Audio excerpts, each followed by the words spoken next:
Islamic programs locally and globally to all those who have good thoughts and interest to the whole community, here, especially here in Leicester and globally. Today we are going to focus on an issue which is quite profound in our modern society, which is homelessness. And we are fortunate to have three guests in the studio. Ustad Arif, we have Sonia and Sue. Please welcome to the studio, you guys, and feel at home, and let's have a chat and we can get to know each other. And what are you guys doing? I would like to introduce to you Arif, who's been running an organization. It's called Help the Homeless and the Needy. Please welcome to the studio, and the platform is yours. Arif, introduce us yourself. And the weather, it's quite cold, and we're talking about homelessness, and it's quite an issue concerning at this time of the year, where it's somebody cannot just go in a park and throw a blanket and get over it. Yeah. But it's not totally not. It's quite cold. We are just 2 degrees above, yeah. And part of England have been seeing a lower 2 digits number of coldness, yeah. And my heart goes to those who have no place or a heating place to go to, and that's the truth. Arif, can you enlighten it? Well, first of all, what are you doing toward this issue, and enlighten our listeners and those who are watching us on live on YouTube? Can you please enlighten us on what's going on? Of course. Assalamu alaikum, guys. My name is Arif. The organisation is called Help the Homeless, Needy and Vulnerable Leicester. Exactly what you just said. 2 degrees outside, people sleeping out in the streets. You see people in parks, etc. You see it on the news, and basically that is why I started doing what I do, which started back in November 2014. And I think initially it started off with getting bulk orders of like jeans from eBay, blankets, etc. Because I wasn't known at all then, to be honest with you. So donations were easy to come by. So it was just going onto eBay and buying bulks of stuff. Went out, did a few videos, and slowly word got around. The videos got viewed by people, and then it just started spreading like wildfire, to be honest with you. And it got that busy. My phone was just constantly beeping, and people were like messaging for donations, etc. And that's where the admin came into it. The people that help me, they're usually behind the scenes, and they do a good job. Yeah, Arif, what's your motivation? What gives you more? What gives you the burning for inside you? Let you do what you do? Is it your own back history of what you've been doing? Is it your religious conviction?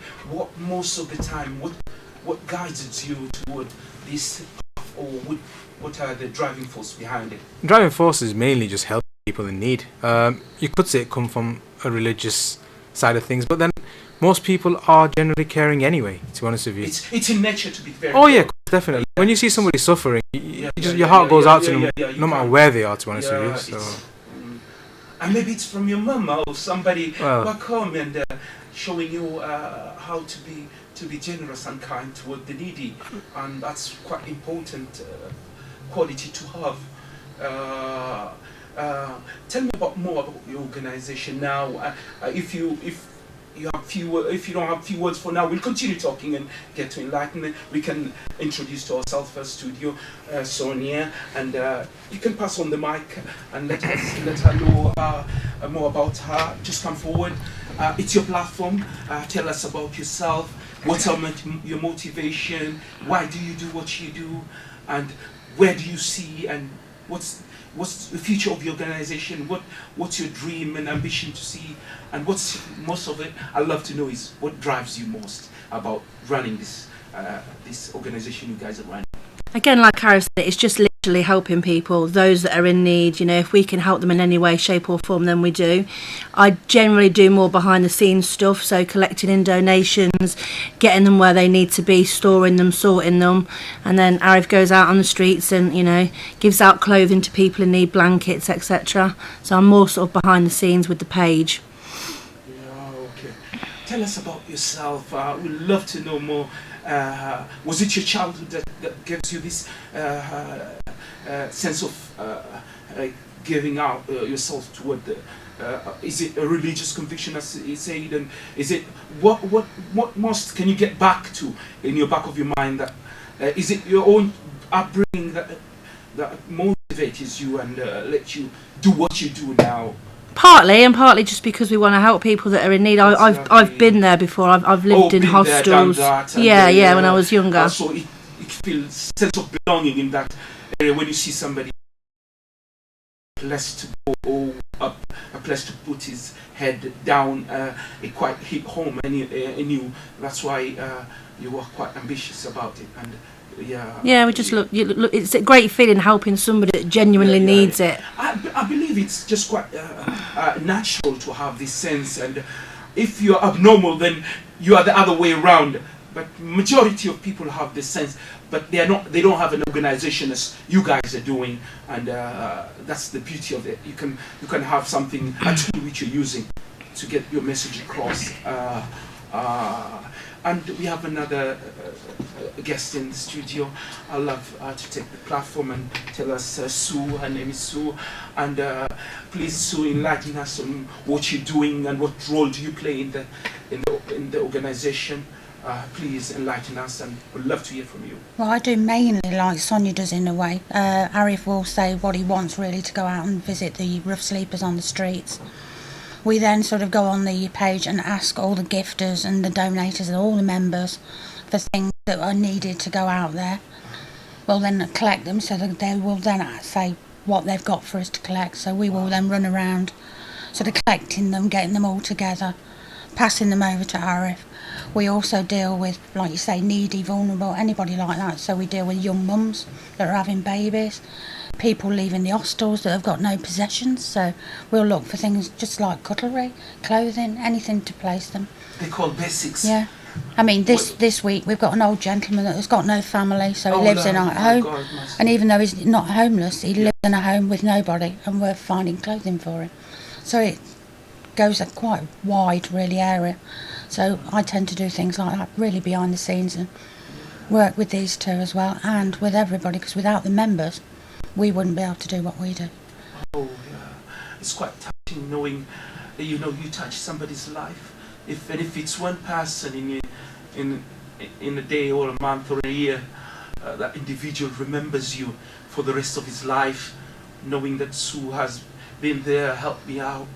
Yeah, I think it's just yeah. I'm saying, as an individual, when you're handing over the things to that needy person, or you're as a person who's doing that, the person who's the recipient of that usually sticks on his head what you guys have done, and it's quite. It definitely does. I mean, that what you're just saying now. If I recall, about 3-4 months ago, a guy who we'd seen about a year ago when I went on the streets, yes, and we'd given him clothing. And there was a lady from a place called London Bites on London Road. It's a takeaway cafe, and she used to give me food, portions of like biryani and stuff to take, nice and warm, ready. Just when I was about to go, she used to say pick it up, and we gave him food from London Bites. And he asked, as far as I can remember, he did ask where's it from. So I told him London Bites. Took the clothing and stuff. Very grateful, lovely guy. He's managed to turn his life around now. He's no longer on the streets. He's got a job. He's got a place. And about 3 months ago, he went into London Bites and gave the lady £20. She goes, "What's this for?" A lady called Shabana. And he goes, "Oh, I remember about a year ago, you gave some guy some food and they gave that to me." It was in the Lesser Mercury as well. So things like that, they stick in people's hearts. Good deeds like that. So so he went and gave her £20, and she was shocked. She was gobsmacked. So he remembers standing on the shoulders of you guys, and the steps of his life, and that's a beautiful thing to hear, that you have done, changed around, been a part of changing somebody else's life. Yeah, even if it's that one hot meal that day, it quite stuck on his head. That's what's good about when you're doing a good thing. It always stick on your head that you've done. Can I ask you, what your organization, when did it start, and how does it run? How do you get your funding? And these are quite important element in doing what you're doing? Yeah, well, we started in November 2014. Just created a Facebook page, and added a few personal friends that I had on my personal profile. And then from there, like I said, it began with collecting bulk orders from eBay. I think a lady had like 20 pairs of jeans from Coventry, so I agreed to meet her on the M69 somewhere and paid her for them. And like I said, at the start, it was just buying things off eBay. And the first videos, they went viral, well, around Leicestershire anyway. And members have started to grow from like about 12, 13 members. Now actually got 4,600. Bless you. So and this is growing every day. We're adding people. Every day we're adding people, because I think the videos, they do get spread around quite a lot. So yeah, that's how it started. And then from starting off in the back of the car from the boot, because everything was in black bags. Yes. So we started off on the boot, driving around city centre. You see somebody sat there maybe begging for money, or looks like his clothes are dirty or wet or whatever, and get out and ask him, how are you, alright? Have a bit of a chat with him, see what the situation is. A friendly shoulder, basically. Someone that can, just a little conversation makes a big difference sometimes to people that sometimes just get ignored completely. So from there we just have a conversation, ask them, do you need anything? How are you fixed for clothing wise? Do you want some new clothes? You want some fresh, clean clothes rather? And just get started from there. And some guys you'd see, and the trainers would be ripped, where the front just completely opens up. The socks, you can see the socks through the trainers. Jeans were soggy, soaking wet. Some of the guys, because of the clothing they've had on for quite a while, you can actually like smell the clothing as well. And they're very grateful. I mean, you can see the videos on the Facebook page. There's absolutely loads of videos. I reminded before we will be closing. Remind me to let people know your website and everything, where they can get contact of you guys. Yeah, sure. And so we can at least have few individuals joining you. Yeah. Even if it's few individuals, we'll be really appreciating toward that. It's like Tesco says, every little helps. Anybody who hears it should go and Google you guys and let's see, because it's quite. If you're not a caring society, then who are we as a society? Yeah. True. Yeah. It is a society which doesn't look after its needy and vulnerable. Then it's not a society at all. Yeah. This is a society which has a moral duty to look after the poor and the vulnerable.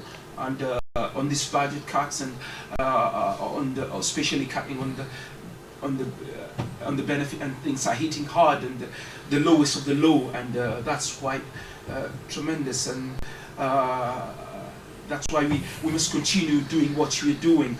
It's quite moving knowing that there's some people who are walking in the street and looking at an individual, just sitting, chatting, having a word with the poor chap, and telling him that there's the people who care about you, and whenever you pass a chap sitting there in the corner in a train station or in a supermarket with his dog or something, and you say, what does he do?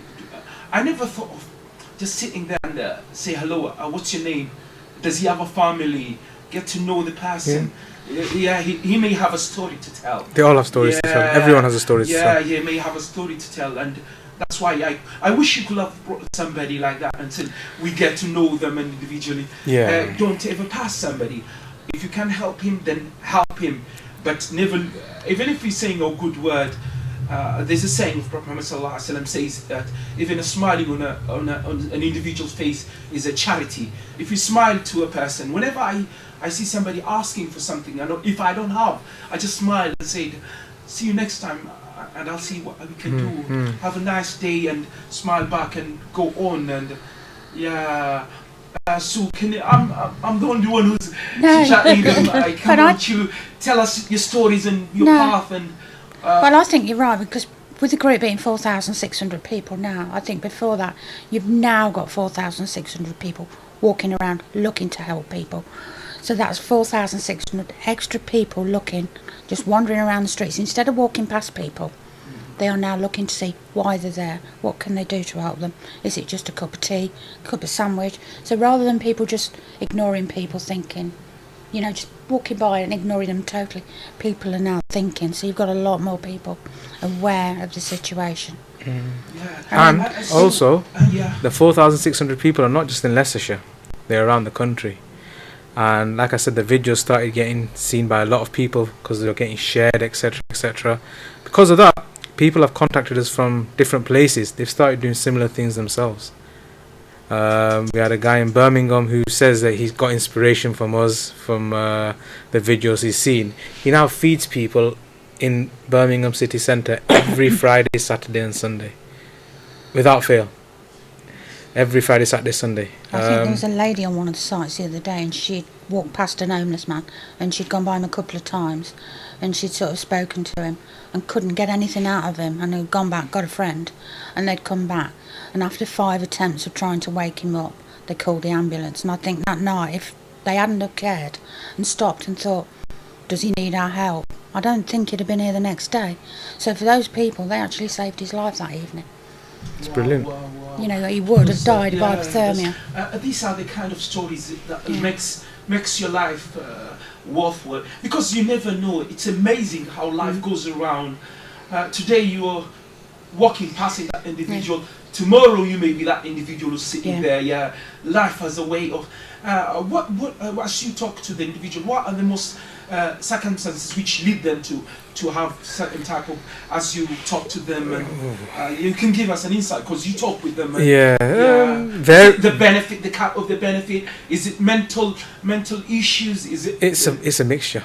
It really is. Honestly, it's a variety. I mean, some people it's something as simple as living with the parents or one parent maybe, and she's maybe found another partner, and she might be just be going.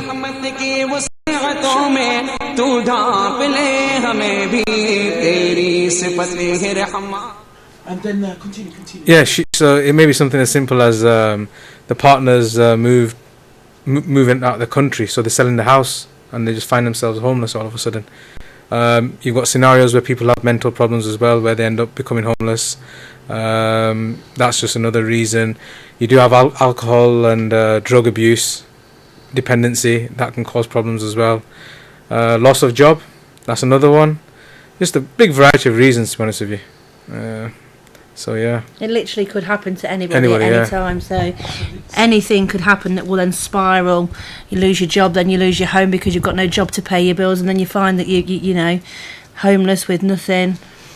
You know, and a lot of the time it's someone like Arif that stops and says hello and gives them a little bit of hope, a little bit of help, and you know that's all they need really. To not be ignored, to sort of know that they are important, people do care, and give them a bit of a helping hand. Give them a hand back up again. I remember I saw a program in YouTube where an individual came and they were recording and he gave a pizza to a needy person, and then the person just it was a whole box of pizza, and the homeless guy was sitting there and having a piece of it. So another guy came and said, "Oh, I'm hungry." They were just pulling his. I think I saw the one you're talking about. Yeah. And then he said, "Oh, I'm hungry. Can you give me at least a piece of pizza?" He said, "Come on, please." He opened the box and directed to in front of his face and said, "Come on, pick and let's eat." And this shows you that the humanity and the kindness is usually there. People who have nothing are usually the most giving. What you're saying happened when we were on the streets once as well. There was a guy and his sleeping bag was really wet and dirty, so we'd had some sleeping bags come in. So as we were giving him his sleeping bag, there was two, so he wanted one to sit on and one to wrap around him. Another guy walks past and said, "I've just been made homeless 2 days ago as well." And he asked the guy, "Do you mind if I take one of the sleeping bags?" He goes, No, that's fine, take it. No, without even thinking, just gave it to him straight away. That shows you that concerning, we're talking about the homeless. Can you enlighten me? Maybe you guys are in this type of business for quite a few length of time, and can you enlighten me on the concerning soup centers or kitchens where they can get the homeless to get food, or you do plenty. Know now, and how is it run? And in Leicester now, there's luckily a lot of help for homeless people, needy people, people in hostels. I think there's somewhere where they can go every single day of the week to at least get one hot meal if they needed to. Wednesdays, there's a lad who's going to be coming in a bit. He feeds between 80 to 100 people every week without fail on a Wednesday. You've got Saturday mornings at St James the Great Church on London Road. We've got another close friend of ours that we work with. They're a family. The girl's called Tallulah, and she's also got a Facebook page where she helps people as well. And the parents are Leon and Vez. They do breakfast for them, for the people that need it on Saturday mornings as well. Saturday evenings, you've got local Sikh society. They feed every Saturday evenings. You've got Salvation Army that feeds on Sundays, and I think they feed on Wednesdays at the market as well. There's a lot of places out there that people can go to for food. I think also what you've got now are the cafes where people can buy tea and buy meals for the homeless. So they put like a slip on the wall, and then as people go by, they can have those free drinks. I did, because me myself, I'm very passionate of helping the homeless in a small way. I did volunteer for a cafe near the church where I went there for a few hours. It was usually they serve in Saturday near the market, the church, and they're quite helpful. People walk in and get pay £2 and they get a full meal, a lunch, where they get if it's pasta and hummus, pasta and cheese and macaroni and whatever type of food is there, they're served, and it's quite fulfilling for those who are there. And as I talk to you guys like this, I have talked to them because I'm very curious person. I usually want to know individual and look them in the eye and get to know them, and so this is quite enlightening, and we as a society should always try to do better, to achieve better. Arif, I'll ask you again, what are the biggest hurdles do you see in your day-to-day? Is it transportation? Is it finances? What are the, please be, because we have hours yet to fill. That's fine, we've got plenty of time. You won't be able to shut us up once we start. But yeah, finance-wise, there's no finance involved, really. We don't handle money, we don't take money, we don't give money out. So that's a big headache out of the way when it comes to charities. We only take donations of clothing, mainly men's stuff, for the streets, because that is the majority that we see on the streets is men. You don't really see women on the streets. The women's side of the thing would be hostels, etc., places like that. Now, with regards to donations, we generally take jeans, socks, trainers, t-shirts, jackets, the usual stuff, woolies, gloves and hats, etc. And it usually has to be a certain size as well. So I mean, 30 to 34 waist, you don't really get anyone that's wanting 36, 38 waist. T-shirts again, medium, small, large maybe. XLs and double XLs are no good because it's just hanging off people then. Jackets again, maximum is XL normally. And I mean, just whatever we need. I just put a post out there on the Facebook group and put down specific items we need. People go through the wardrobes, or if they're clearing like the partner's wardrobe or whatever's spare in the house they know they're not going to use again, they just put it on the page. Look, I've got this, can I drop it off to you, or can you get it picked up from us? If it's somewhere where it can get picked up, then that's fine.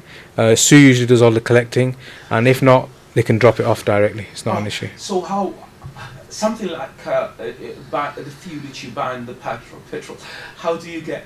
Is it your personal? I can't. The logistic of running the organization. It's maybe telephone, or is it your own finances, or how do you run this thing? It's quite. I'm getting into deep of things, you know. You're thinking too deep. Don't worry, seriously, it's not that much money involved. Fuel-wise, you're going to be driving around Leicester anyway, and that's majority of the times it's around Leicester. You pull it out of your own pocket. I believe God's going to bless you for that anyway, so it's a minor for me, to be honest with you. I'd like Sonia to continue with that, because she's a lady, I think, concerning. Sonia, when you come across a homeless teenage girl or who has no means, what are the usual steps you usually take? Because when you look at them, you see your daughter you see your sister. It's quite moving. How do you handle that concerning a homeless girl? If you come across somebody homeless, it's just literally stopping, saying hello.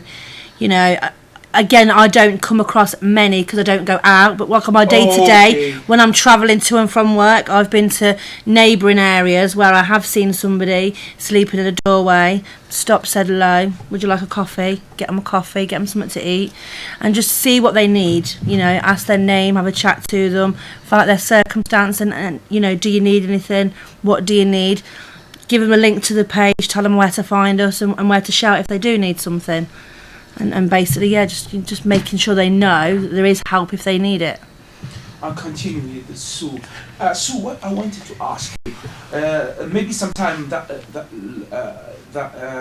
the homeless man or woman or a young person usually needs maybe his benefit has been cut or he doesn't know where to go from there. Do you offer this kind of services? Do you advise on getting this kind of service? I think what we have got on our group are people that work within the hostels. So we have Dave, he's an hostel manager.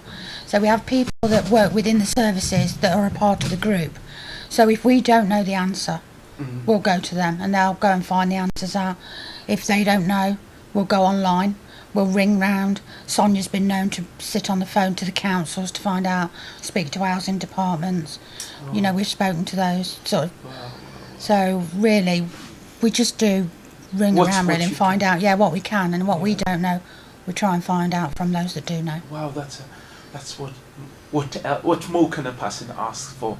Is just what you can offer. Yeah. If you can offer an advice, if you can offer a cup of tea, coffee, as she did, a listening ear, I think and a also, smile and saying, I can't do anything for you today, but remember you in my prayers, and tomorrow maybe things will be better for you. Yeah. Sometimes they just want to hear a good word or a smile or Well, it's very lonely, isn't it, on the streets? I mean, like you say, they're on their own, they don't know anybody, so to stop.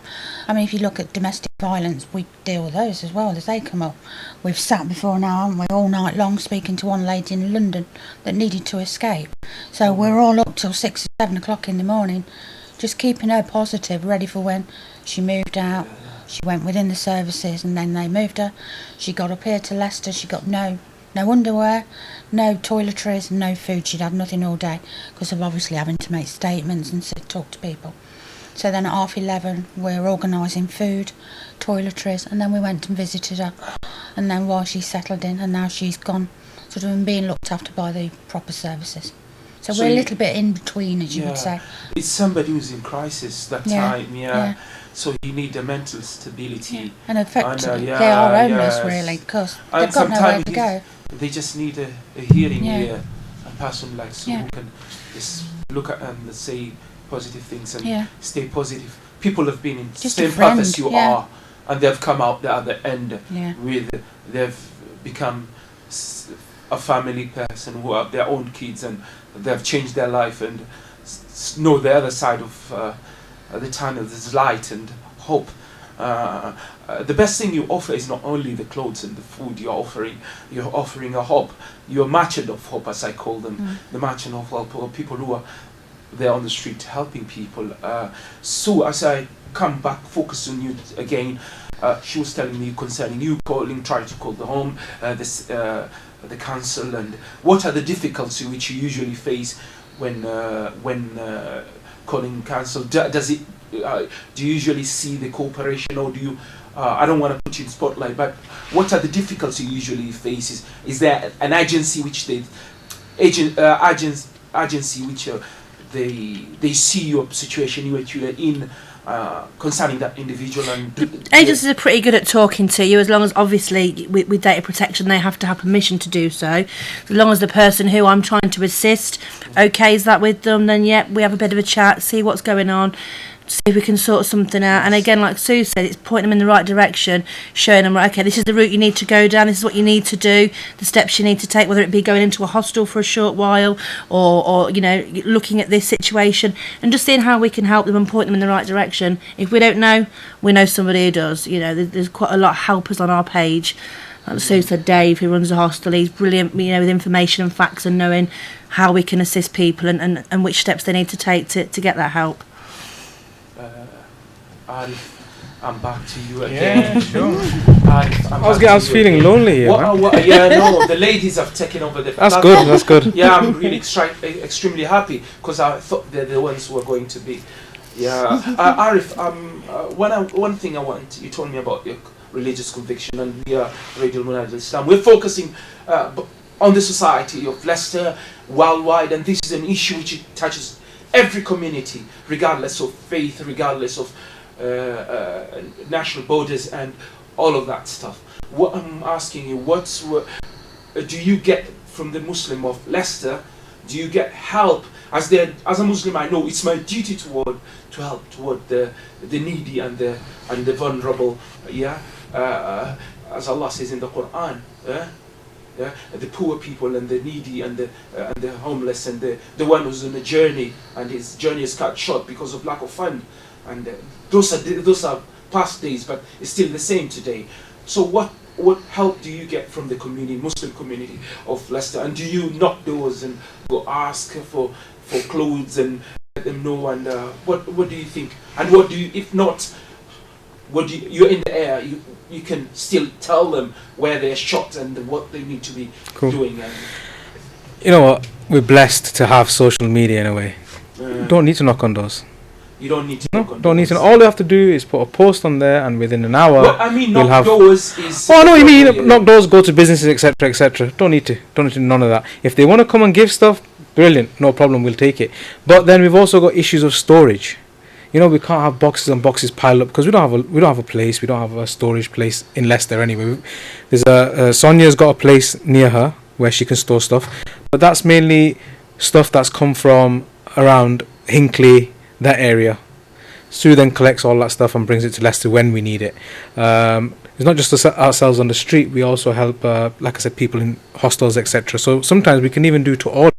So some guy in old people's home may not have no family, but he needs a jumper in XL or a cardigan in XL, or he may need size 32 waist trousers. We have this stuff. So if the hostel manager, etc., tell us that, look, this is what we need, we can get it to order. With regards to, like I said, social media is absolutely brilliant because it's not just the Muslim community, everybody pitches in. Everybody wants to help, everybody's got caring people, and just humans in general are caring people anyway, especially in this country, I find. So anything we need, it's not an issue, we can pretty much get within days. So whether that's clothing, cots, travel cots, even babies' nappies we can get if people want it. Baby milk if we need it, businesses have donated in the past. So basically, yeah, it's just a matter of, how would you say, just putting a request out there, and you always get stuff from everywhere. So it's not an issue. It's not an issue. Not an issue at all. Okay. So you're quite a confident individual with the hope for the future. Only reason I'm confident is because of how successfully the group works. It's like a well-oiled machine, so to say. Yeah. You've got what catalyst in every asset, collecting, distributing, distributing behind the scenes. I think the only thing, though, you're right, is missing is a local business that's got a spare room that we could use free. Because obviously we don't work with money. That's what I wanted to hear from you, Irish. Yeah. We've got sushi, say it, don't worry. Yeah, No, she's saying not Hinckley, near Hinckley. I'm here talking in about Leicester. Local. Local. Inside central Leicester. Okay. That's what I'm I saying. mean, if you go outside now, I can't get in my car because my car is crammed to the roof of bags of clothing, children's clothing, adults, and the old people's clothing. Because I've got some at home, and I've got no room at home now because obviously, like you, we've all got families, we've all got furniture. So my car kind of spends most of its week crammed to the roof with clothing. Same here as so what well, we need same is here. a room like this where somebody could say, we don't use it in our business. It's not a security issue. You can have that free. That's my part to Leicester. I can let you use that. If so somebody that's what we need. can offer that one, then anybody who's hearing this call from here can do that and offer a place in central Leicester, inside and Leicester they'd do so much town. really to help. It would be a quite helpful. It would Yeah. be very helpful. You know what, Sue? Massive. That's great. I didn't think of that. That was brilliant. Well, it'd be brilliant. So See, that's going on the group today. I'm going to put a request out for somebody to sort a room out for us. Even it's somebody's garage that they don't use, anything like that. Because and you've got a lot. I've walked around and you've got those not abandoned storage facilities. But I always wonder what they kept, because whenever I pass there, I see it locked, and you wonder what is inside that. And have you? You can try to put on the council. I think they can. Well, you've probably got people that have got a house with a garage that don't use the garage, but it's sealed, it's fine, it's safe. Well, we could use that. And it's not something which somebody will break into come. Oh no! And if seal is I really always say, needy, well, if they're desperate to steal it, they're welcome to it. It's for them. It's for them. At the end of We've the day. actually got a spare room at a friend's house in Hinckley, a very large spare room that I've taken over. I've got hanging rails in there, I've got shelves in there, clothes hanging up, baby stuff, and I just store it till one of these guys shouts up and needs something. Sue might have some stuff in her car like tonight. She'll unload at me tonight. I'll store it until she needs it again. So she's got her car back for a couple of days. And pick food up. But somewhere in Leicester would be so helpful if somebody has got a garage or a small room that the guys can utilise. That would be real helpful. Yeah, it takes a village to work it out.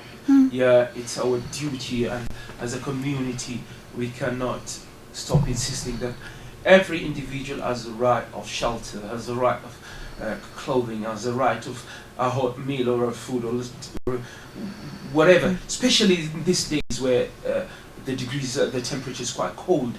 I can't imagine inside the house, when you're saving your gas and lowering it at night while you're sleeping, and opening early in the morning, so you at least you can't walk in the cold, and in the evening you find it tremendously cold. You have to wear something because you're balancing. The finances are quite hard. It's a very hard time. Yeah, we think the 20 quid you're taking to the shop to buy a card for the heating, and you go, oh my God. But that's how life it is nowadays. It's quite hard for individual, and imagine for those who doesn't have a place, who was sleeping rough. It's quite hard and concrete, and that's why we started. Yeah, that is why we started. I think as well you forget about things like the toilets and the washing facilities. Yeah, that's that is something that we take for granted. Yeah, you keep popping up. It's good. Trust me. You know what she knows her stuff. So can you tell us the dilemma which faces a homeless person in the street, as you've just mentioned? Well, I think you've got everything, haven't you? Things that we take for granted, just from your clothes to your food, to washing facilities, to going to the toilet. I mean, we just get up and go to the toilet, wash your hands, go to the tap, have water.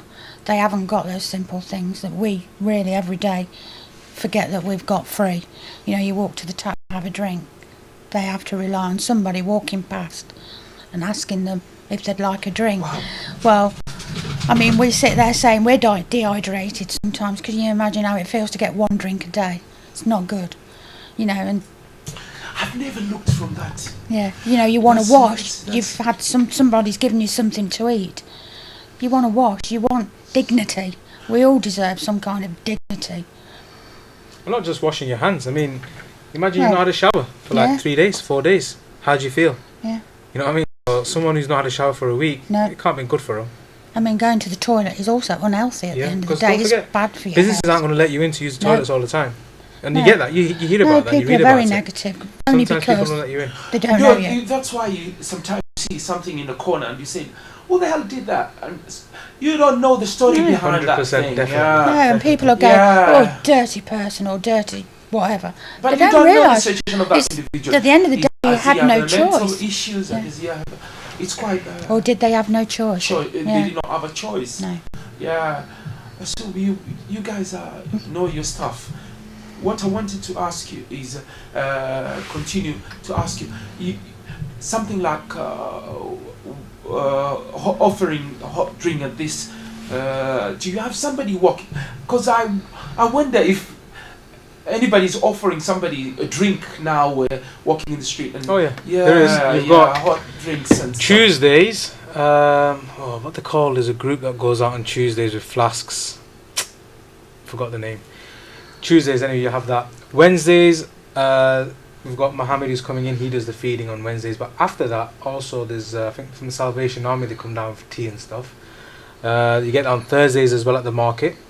Then there's another guy called Safraz Hussain. He's just started this last Monday now. He's going to be at the clock tower every Monday 7 till 9, giving out tea, coffee and biscuits and stuff.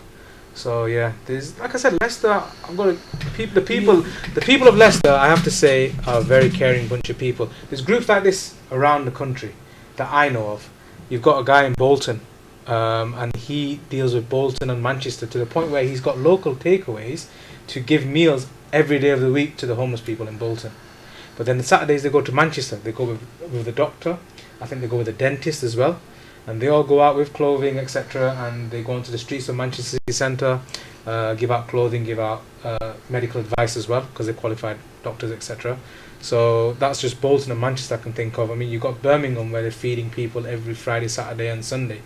So that's another thing. Other groups, I know Bradford and Yorkshire and places like that, there's people that do things up there. In Touch Foundation, I think they're called. They serve hot meals. Yeah, it's like I said, the country the nation itself is it's a caring nation, and you know it's just it's ingrained into us. Are we becoming less caring? I think we're becoming more. I think more. I think we're getting better, definitely. Definitely, Yeah. and like I said to you, social media is a powerful tool. Yeah. You know, people will sometimes say, "Oh, when you give charity, your right hand gives it, your left hand shouldn't know what right? you're giving up. But then you've got the flip side of that, which is if you don't do these kind of things, then people won't actually see it. And I can tell you firsthand, people have been encouraged by what I do, what we do, and that for me is just cause for recording and taking videos, etc. I believe the saying is that it means giving the right hand doesn't, the left hand doesn't, the right hand doesn't. It's the one which is giving, and the left hand doesn't know what right hand is given. Comes that the nobility of your heart. Yeah, the sincerity of your heart. The intention and sincerity. Yeah. You don't go posturing around. I do this. I do this. But if you're doing it because you want to enlighten people. I remember, of course, you want to say something. No, I was like Sonia was saying, you never know when you're in that boat. So the old saying, one good turn deserves another, because you never know when you need that favour back. So it might be you one day that need a drink. Yes. So by giving drinks, and you know, maybe you have been by there. helping people, you'll know Yes. that one day you'll get the help back. And maybe you have been there. I have. I mean, no, I'm saying some individual have been there, but they have forgotten where they come from. No, we get that. Yeah, I get that a lot. Sometimes I do get messages on Facebook saying, you know what, thank you for what you do, or thank you for what the group does, etc. And I've been in that predicament before, but thank God I'm not there anymore, etc. If I pull my phone and you'll see so many messages on there, honestly. And that's what drives us. That's what spurs us on, because you can see you're doing good, which is fair enough, but you're seeing results. And when you see the results, it just drives you on even more. I think it grows and grows. Yeah, it grows. Because if you've got 4,600 like we have, you've then got every one of those has got their own friend list. Yeah. So when you're speaking to them, they're speaking to their friends, they're speaking to theirs. And before you know it, you've probably got 20,000 people that are all in touch with each other. Wow. Making each other aware of it. All the so power you've got to a you massive, guys. yeah. All the power to you guys. You're tremendous, and we just you're showing us the part which we have forgotten, and we should be on and continuing. Sue, I'll continue with you because you're the one who's soon to be the flag bearer, and I will appreciate if you just continue enlightening us on it. In the Hinckley area, how big is your part of your community who are running it? Sonia's better with the Hinckley because I'm in Blaby, so I'm between both of Leicester. I'm sort of Leicester born and bred, but I work in Hinckley, which is why I've been a part of both of the groups in a way, sort of helping with Hinckley. In Hinckley we've got a group as well which is called Hope for the Homeless at Hinckley and Burbage, and we've got about 500 odd members on that page as well, and we get a lot of donations from those guys. I put a plea out on the Leicester group or the Hinckley group, and people answer, they drop things off or we collect it in. I've got lots of members sort of dotted around my local villages that act as collection points, so they'll get donations, then bring them to me. We've got a lovely lady Jo that lives in Shilton, and she's absolutely fantastic. She's always running around collecting things, dropping them where they need to go. Shout out to Jo, she's fantastic. Yeah. So we've got lots of and people are so amazing. You know, So it might not be used in Hinckley. It may go, to our neighbours, Leicester, Coventry, Nuneaton. It goes all over. So literally, if we've got it at Hinckley, it goes where it's needed. What you call it continuing, propagate. We're all goodness. we're all in communication. So what we haven't got, we'll ask for. And, we work with lots of different groups, so we're all sort of connected. If I'm offered something and I don't particularly need it at that time, there's other groups like Trust Tallulah, they might need it. Children's clothing might come in. I don't need that at the moment. We can pass it, and by passing it around, lots of people are getting help because we're all working as one great big team. Especially if you've got 3 or 4 children in the house, and you guys are mums. You see that they're growing within a year or a few months. They've outgrown the clothes which you've just bought, and maybe some of them they haven't even. You bought them from last Christmas or Eid or anything like that, and they haven't worn it, and they have outgrown it. Then they end up being beneficial to another person. I think that goes around, that does, because like Kim, we helped a young mum get set up. So the ladies all went round, collected all the things for her, pushchairs, bags and everything. Now her child's 9 months. Oh, shopping, well you see, now her child's 9 months old, so she doesn't need those. So in the back of my car now are 2 bags of clothes that will go to the next mum that needs it. Yeah. So we've helped her, and now she wants to help another mum. So it constantly rotates round. I am my brother. Finish it soon. I'm a brother keeper. They say, you're my brother keeper. So if you look after me, you look after each other. That's the spirit. You should continue. Arif, I see you keenly want to say a word. Come on, the platform is yours. Get a word in edgeways. Yeah. There's nothing. Like I said to you, it's just like I said, as we mentioned, we work with a lot of different groups, and we all work together. We help each other out. We've got Coventry, like you said, and they do some great work in Coventry as well. A guy called John there. Hinckley again, they collect a lot of items from there, bring them to Leicester. We give out on the streets. Hinckley, everybody. Shout out to everybody, really. Honestly, it's just like a well-oiled machine, as I've said before. It works very well. It's beautiful to see when people care about each other. Yeah, and not just that. Like I said, everybody gets together. It's the whole community. Everybody. There's no, black, white, Muslim, Christian, etc. Look at us. We work brilliantly. It works very well. I was telling an individual, I said when an organ donation, I'm a quite passionate person about organ donation. Okay. Is the organ which they get from another person to another person. They don't ask who's it going to. They may ask which racial background you're coming from, so it's a match. But they usually don't ask which denomination or which religious conviction you're coming from. They'll just say we're looking at the DNA composition of that tissue, and if it matches, we don't care who you are, and you will have it. Yeah, it's like they say, when you bleed, you all bleed the same colour. Yeah, you bleed the same colour, as they say. So, a caring society is a modern society. A caring society is a civilized society, as they say. Yeah? Exactly. When you're civilized, you care more because you know the needy, and I hope this country continue to be like that. And we care for the homeless and the poor and the needy, and it's one of the foundation of this country is for caring, where you have the benefit system where you help each other and they help each other, and like NHS and others. We should continue to be passionate about it. Let's go to Sonia. I'm just picking on you, Sonia. Yes. Your mic is yours. Enlighten us, and whatever you may say, and it will be good. And what are you looking forward in the future for this? And what's your dream inside? What do you think of? Just for us to carry on doing what we're doing, more members, because obviously that's the most important thing is the members. Without them, we can't do anything. It's the members that donate and help us by collecting things and getting them to us admins to then distribute. So growing the group definitely, and maybe getting this storage in Leicester, that would be hugely helpful to Arif, be able to have a place where we can keep the stuff, and just going forward and carry on doing what we're doing. Keep going with it. Wow, that's in a package. Do you, especially that in this season, in winter season, what are is it the blankets mostly need in shortcoming, or do you have enough blankets? We always need blankets, sleeping bags, woolen stuff, sort of gloves, hats, scarves, warm clothing, sort of jumpers, because obviously even if it's warmer, when you sat outside all day, all night, you know you're going to get cold, so warmer stuff. You know, your summery shirts aren't needed. It's sort of jumpers, t-shirts, jeans. Men's footwear is always needed.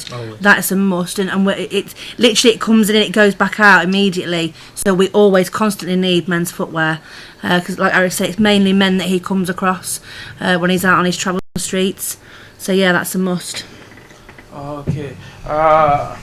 I have to be just, I'm gonna go to Sue. Go to Sue. Sue, she's an inspiration one, because she's sort of our maiden, or what do you call it, the one who guides us in this endeavour, and continue doing what you're doing. We actually call her Mama Bear. Yeah, Mama Bear. Enlighten us. Where do you see you're going, and what's your inspiration? What is your inspiration? I think it's just as Sonia says, to see, well, to be able to look after those that are on the streets, to have more members, to have more gifting, more donations, somewhere to store them, and really so that we can continue and carry on, and for Arif to be able to continue and go out there. Yes. It's a shame we could do with more hostels around, but we can't make those things, so the only thing we can do is try and sort of look after them. It'd be lovely, you know, if there was just so much that extra money really for them. We see them closing down, and we'll see 2 close down, 1 pop up. So it's just a shame there wasn't more balance there. Yeah, Arif, I'm going to get you on the air again. Arif, do you like, especially concerning food? There was where they give out food, like the supermarkets, excess food which are nearly expiring, and do you usually take food, or you never take food? Initially, when we first started, I used to take food, but since then the reins have been passed over to a brilliant protege who you're going to be speaking to in a bit. He's over there. He'll explain to you about the food situation, that's amazing. And he deals with the food situation. In the studio, I will. I don't know how we're gonna do that. Should we put them in Bring there? him in and I'll go and have a seat. Sue is running. Okay, Sue, you can take a seat over there, and let's see the young man introduce himself and whatever he can offer us. Can I just say something? You're doing a tremendous job, which you should be proud of.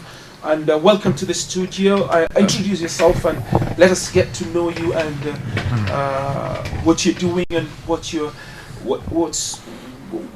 name first of all. Let's get to know you first, sir. Mohammed. My name is Mohammed Fahim. Mohammed Fahim, how do you find the endeavour which you are in, and helping the homeless? I love it. Honestly, like, doesn't feel like charity work to me. Is something that I love to do. Makes me happy. Made me a lot happier since I started doing it. It doesn't feel like a chore. I love what we do, and it's something that I wanted to do for a very, very long time.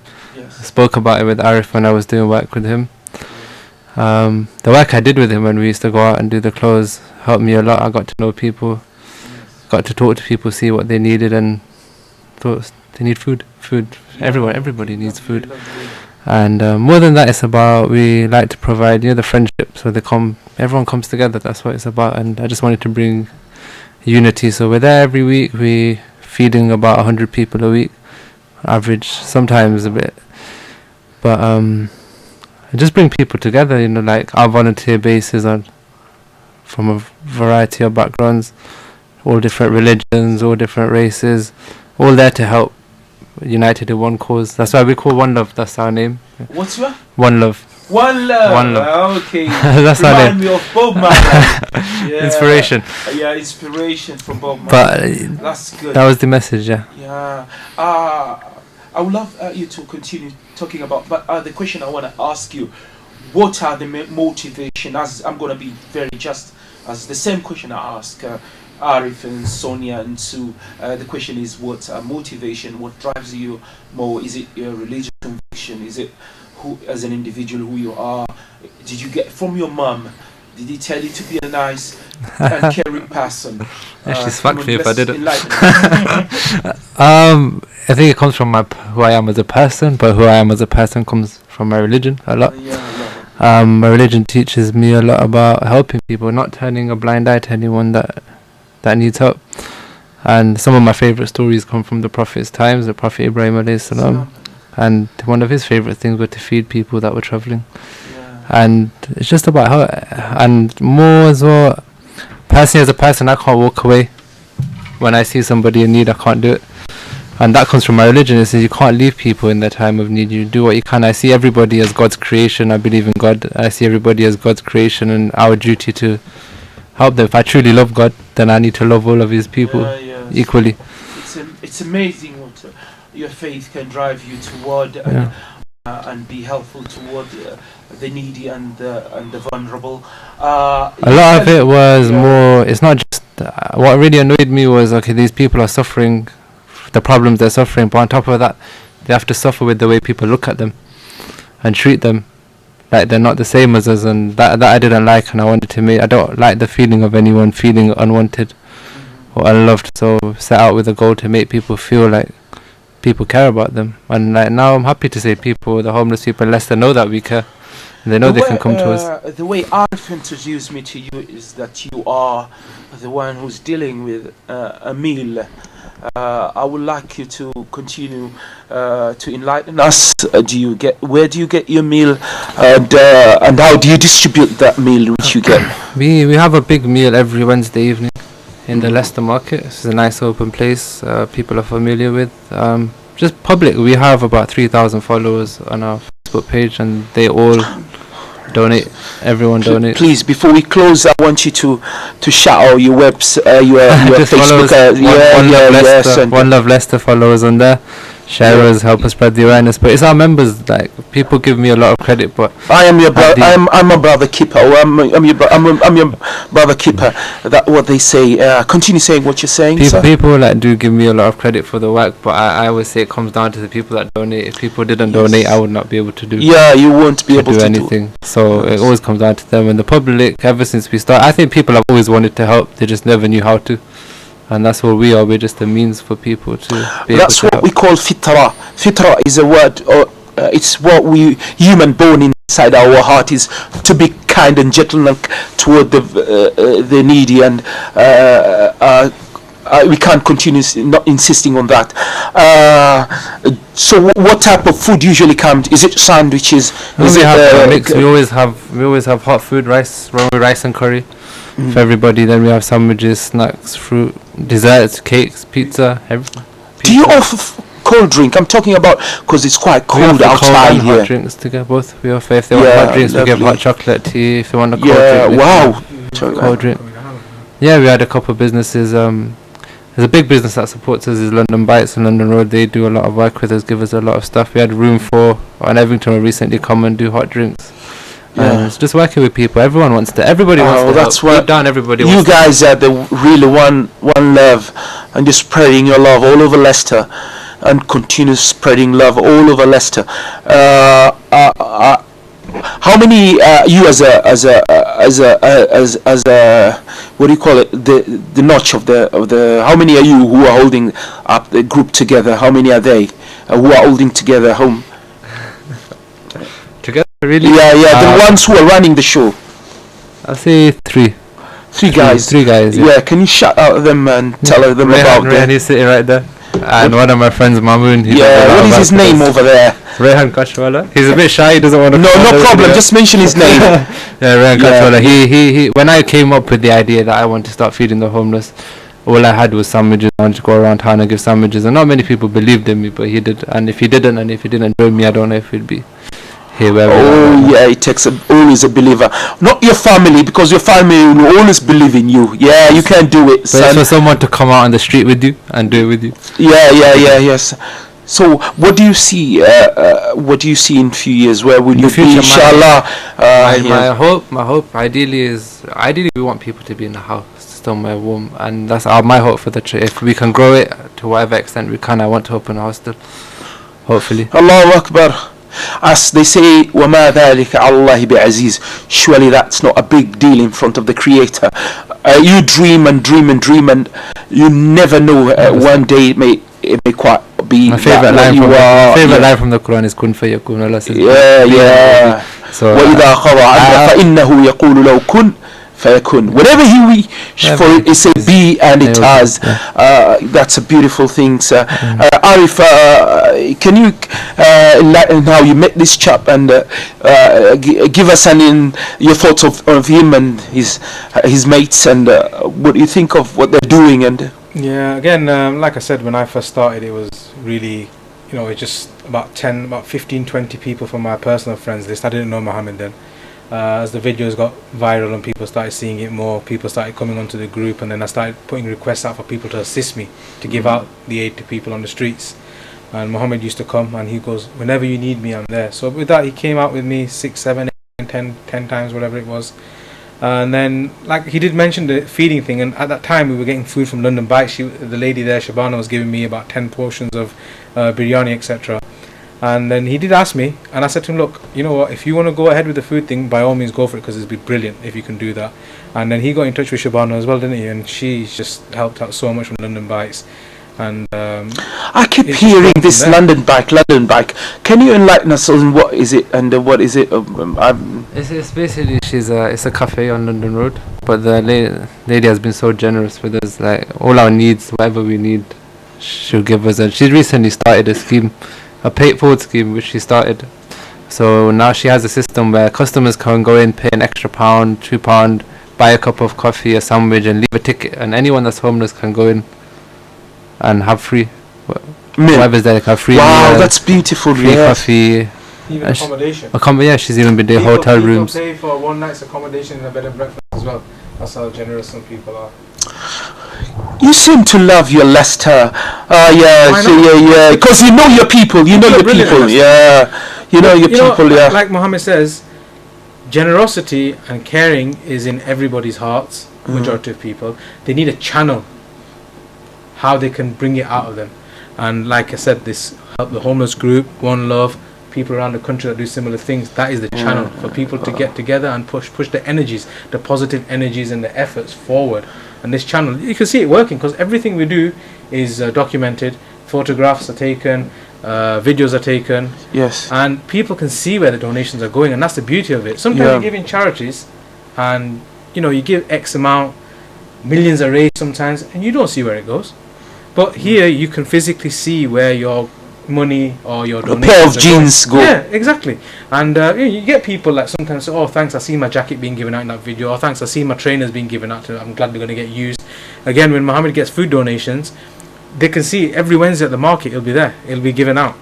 So the beauty of it is people can actually see where their donations are going, and that's important, I think. Don't just give blindly, because everyone's got care and love in their hearts, but they have to see where it goes. And the thing is this, I want to tell our viewers that whenever you give out a pair of jeans or a pair of sneakers or trainers, as they call them, it should be in a wearable state where what you can wear is what you give. A cloth, what you can wear is what you yourself can wear. It's not 100% what you can wear. Sometimes you used to say they're out of trend now, and I'm not going to wear that trendy anymore. But somebody else will find it to be quite trendy. Useful as well. Not only trendy, it's more quite useful for the keep him warm and keep him out of the cold. I don't want these guys have run away, but I'm gonna go on to shout out to Sue. So you continue telling me about your area people. Tell me what the experience you had with the group which you are running from that side of the town, and tell us what are the stories they tell you, and what do you remember most, and will stand out here. I mean, most of the rough sleepers or the people, the owners that are on the streets, how if that deals with them. You see, I deal with more families or your mums or the domestic violence ladies, so I'm also collecting things for people, so I'm a bit in between really. No, I'm talking about the contributors. I'm not talking about the homeless. I mean, we've got contributors or gifters or donators, as you'd like to call them, and some are regular and almost weekly. They come from all different backgrounds, different jobs. So they'll bring items of clothing, and like Harris says, they'll see them on the website and they're happy to see it go. they'll talk to a friend and then they'll say, oh, we've got some bedding. There's a bed and breakfast that's having new bedding. My friend's having that, so then you'll get that sort of thing come down. So you've got lots of people from different backgrounds, really that are just happy to see things passed on, somebody else having use for it, rather than going in a bag and going in the bin. I see one of the boys, one of the young man is quite shy to come on the air. Arif, we still have more hours to go on, and yeah, we still have another let's say is 40 minutes or so plus. Yeah, can I just say, yeah. This Friday, there's a group of 4 of us, 5 of us going to London, because we've been getting a lot of people contacting us saying that the homeless situation in London is quite bad. You've got people on the Oxford Street, Piccadilly Circus, outside the tube stations, etc., begging and asking for money, and they got dirty clothing and stuff. So what we've decided is there's going to be 5 of us going on Friday after Maghrib, and we've got London Bites again, giving us 50 portions of biryani to take with us. And we're collecting blankets, sleeping bags, woolly hats and gloves. That's all we're taking, and as many as we can get. We've got about 15 to 20 right now. I'm going to be collecting some from a lady from Oxford. So she works with the homeless in Oxford, and what she's done is she's gone to the local army barracks, and the army barracks they've given her sleeping bags and stuff that has been used but just in storage now, and she's going to be passing them over to me. So I'm hoping we'll have about 30-40 sleeping bags and blankets to take with us as well. Wow, so, all power to you guys. Wow, that's beautiful. Yeah, that's happening on Friday. Yeah, that's beautiful. Again, we'll put a video on the group. Oh, you're gonna vlog it in it? Yeah, later. Yeah, once we get a chance. Well, that's a good. I'll be back to you, young man. Forgive me. What did you say? I didn't write down your name. Sorry, Muhammad. Yeah. Can you, Muhammad? What do you shout out to our listeners? What do you like to tell them, and what do you need most of the help which you need, and inshallah, may Allah fulfill your dreams. A few things. My followers on Facebook, One Love Leicester, supporters. One Love Leicester. Yeah, on Facebook. Supporters, however you can give, be it a couple of pennies, some clothes, food, whatever you'd like to give. More than that, I want not just supporting us, not just supporting the other homeless groups. I want to encourage people that you don't need us. If you want to go and do something, go and do something. I'm just a normal person. Like if I can start something like this, then so can you. There's nothing special about me really, and that's the message I want to give with the work that I do. That if I can do this, then anybody can do this. Just a young man. You're a catalyst. I'm just one. So you are. It's quite touching. So looking at you and say this is a young man, an inspired young man, and he wishes she was at your age so she can help be more active and running around and more. You're quite inspiring to see a young person passionate. He's very inspiring. Let's just think about this for a second. He was 20 when he started doing this. Yeah, that's what I'm saying. How many 20-year-olds do you know that would have the worry to feed 80 to 100 people without fail every week, and he doesn't drive? So yes, exactly. So logistics wise, he has to ask for my God, let this be a platform. Tell us your story. Come on. How you started, how you are, and how you hope to be in the future. Come on. My story? The mic is this. It's yours. Okay, what makes me me? I don't know, but I come from a single parent family. I think that plays a big role in my nature. I guess I have an understanding of what it can be like to struggle. This is why I can't really I don't like to see people in that position. In terms of running the charity, it gets difficult, but people always want to help. People are always helping, and with any conviction, if you have a conviction to do something, you can do it. And what I want people to do is, you don't have to give us money, and you don't have to just give us food or just give us clothes. If you see somebody on the street, then approach them. Approach them and speak to them and get to know them. The biggest thing you can give somebody is a smile and a bit of your time.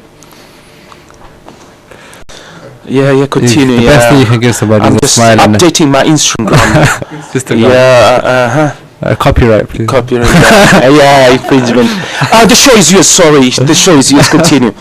Yeah. The main thing I want people to do is give a bit. There's no such thing as I have nothing to give. Whether you have no money or you got no clothes or no food to give somebody, you always have time, and time is the biggest thing. I remember with Arif, I think a few times we went out and people said they didn't want anything, they just wanted somebody to talk to. And it makes such a big difference. You people that come to us for our charity, when they started they were alcoholics, and now they're like, we don't need to drink because we've got you to talk to if we have problems. And it makes such a difference. Just befriend somebody. You might see them every day on your way to the train station, on the way to the bus. Just say hello. So hello, how are you doing? How are you doing? And treat them. This is what they want more than anything, is to be treated like a human being. They're so used to being looked at and like Louis Armstrong, he said, you see people saying hello, they're actually saying I love you. But not from the other side. Yeah. No, when they say this is a human, so they say hello, he really means I love you because a human being, and that's beautiful. Acknowledging, taking the time, it means a lot to somebody if you take the time to stop and say hello. Oh, when they ask you for money, you don't have money, don't just walk past, just say sorry, I don't have anything. That means a lot. Just the fact that you acknowledge, don't they're not invisible. They're not animals, they're human beings. Like if that was your mom or your brother or your sister on the street, would you just walk past and say and not say anything? No. So that's one thing I want to tell you, that there's no such thing as having nothing to give. Give a bit of your time, give a smile. If you want to give clothes, you don't have to give it to us. We appreciate it if you do, but you can go and give it yourself, get to know people, see how you can help them. You might be able to do things for them that we can't. You might have a particular set of skills that maybe you have a skill of writing a CV. Yeah, exactly. Yeah, maybe. Exactly. Maybe you have you have a time to teach computer classes for them, and tell them how to get a job, yes, that's it. Or somewhere to get a shower. Yeah. As Sue was telling us, sometimes they just need a bottle of water.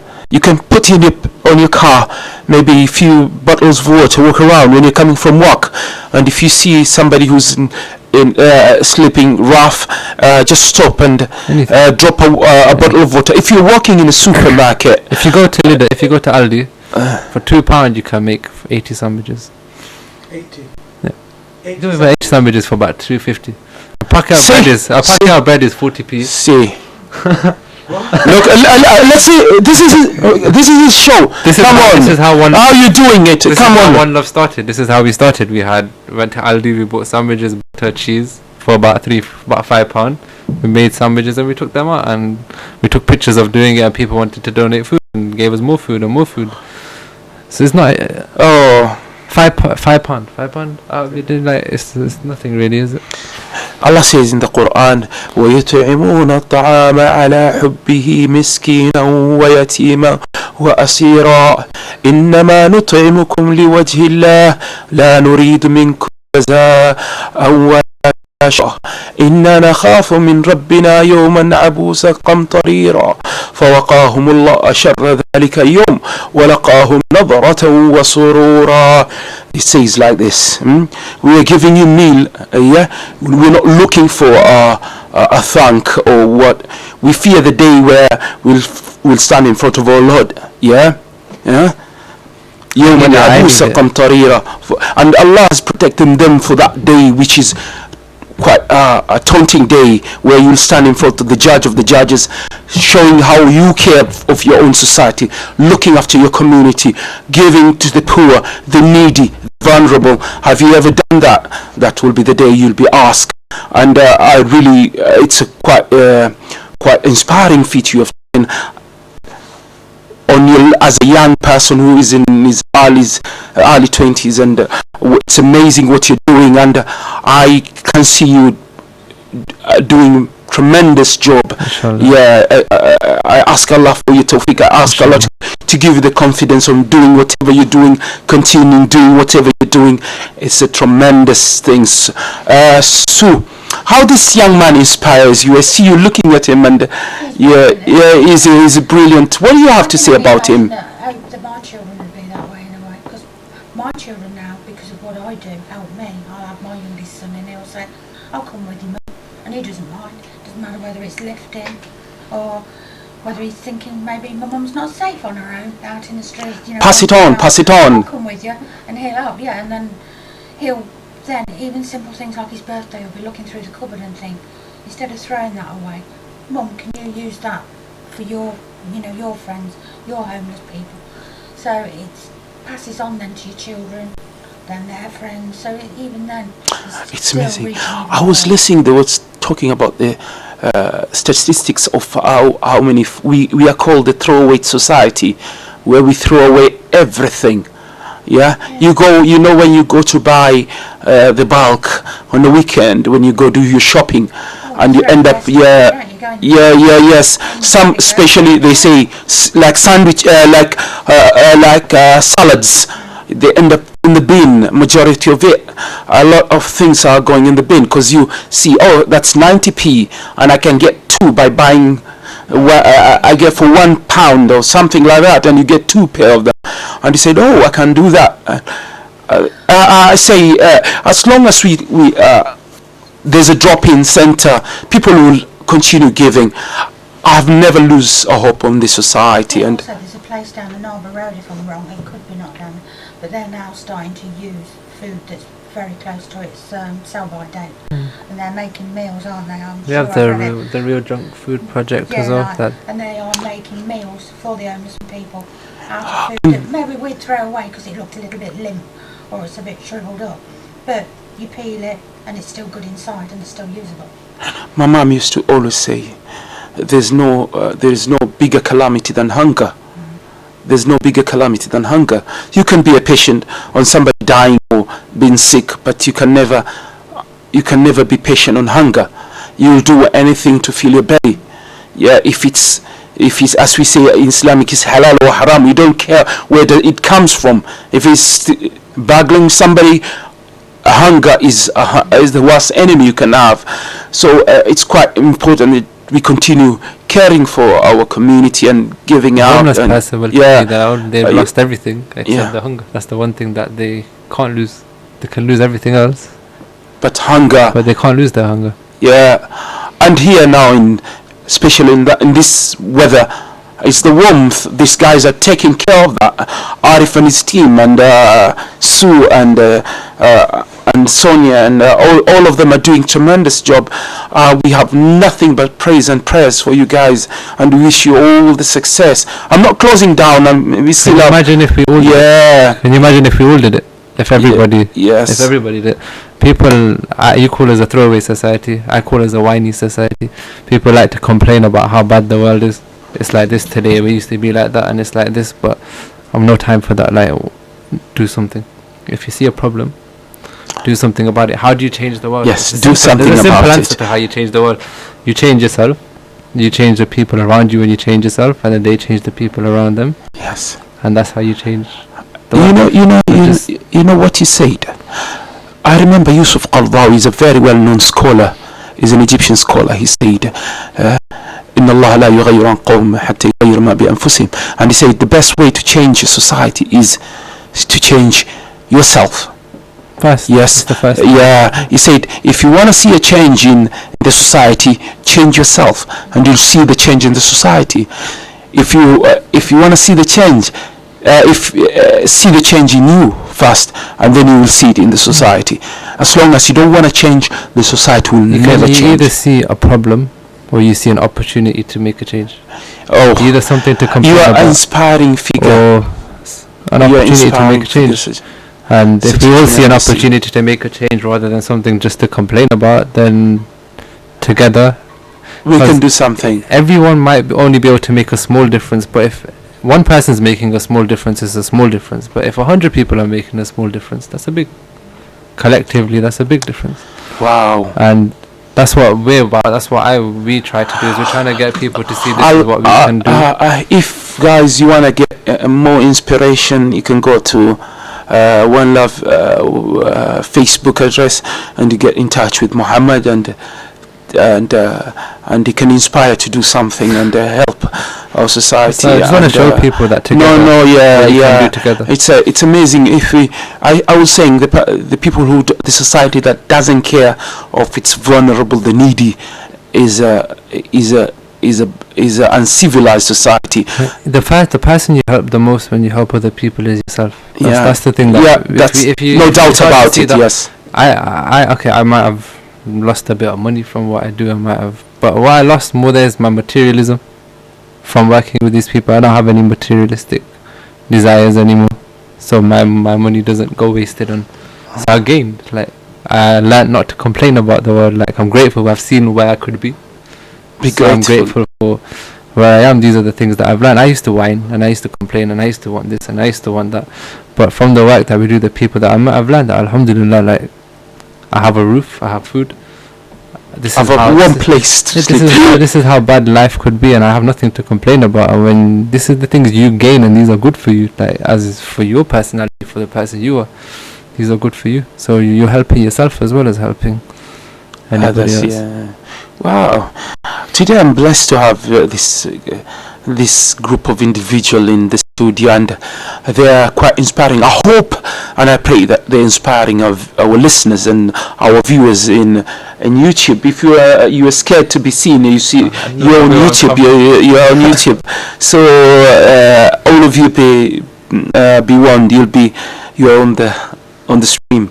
Yeah, Arif, you've been quiet. Arif, come on. عرفت بنفسك. Let us get to know you and shed light on what you're doing, and continue to shed light on. I'll not stop asking you questions. That's fine, no problem. Yeah, the helps which you're getting, and in central Leicester here in Highfields and Green Lane and all of this area.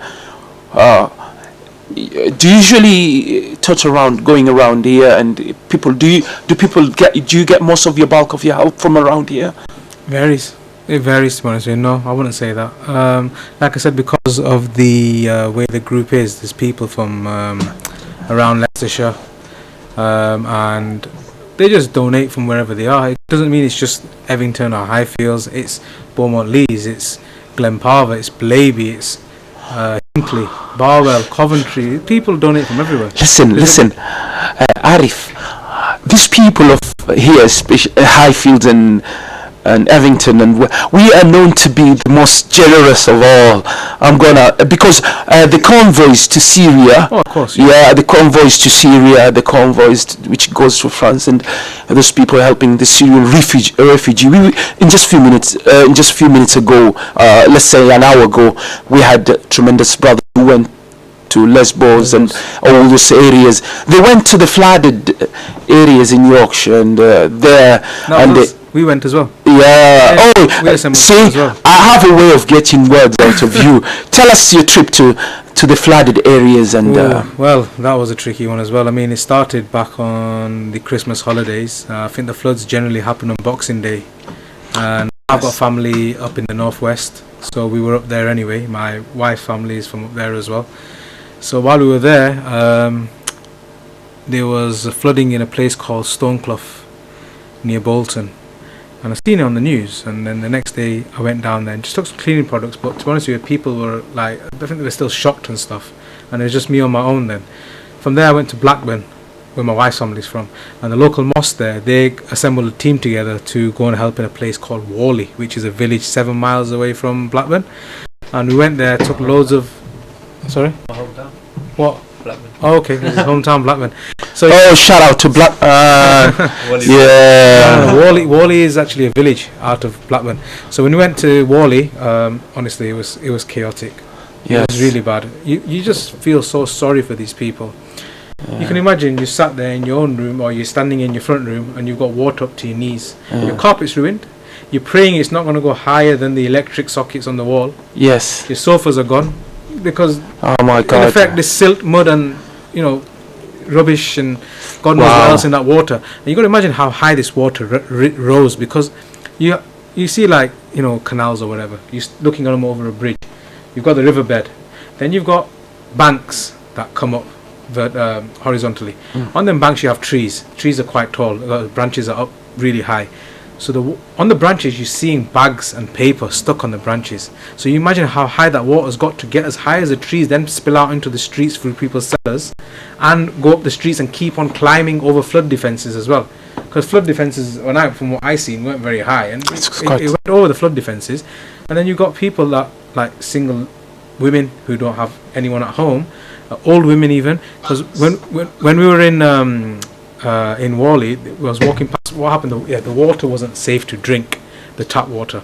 So I think Alimdad and Bicknell Mosque in Blackburn sent quite a few containers of water down, pallets of water down.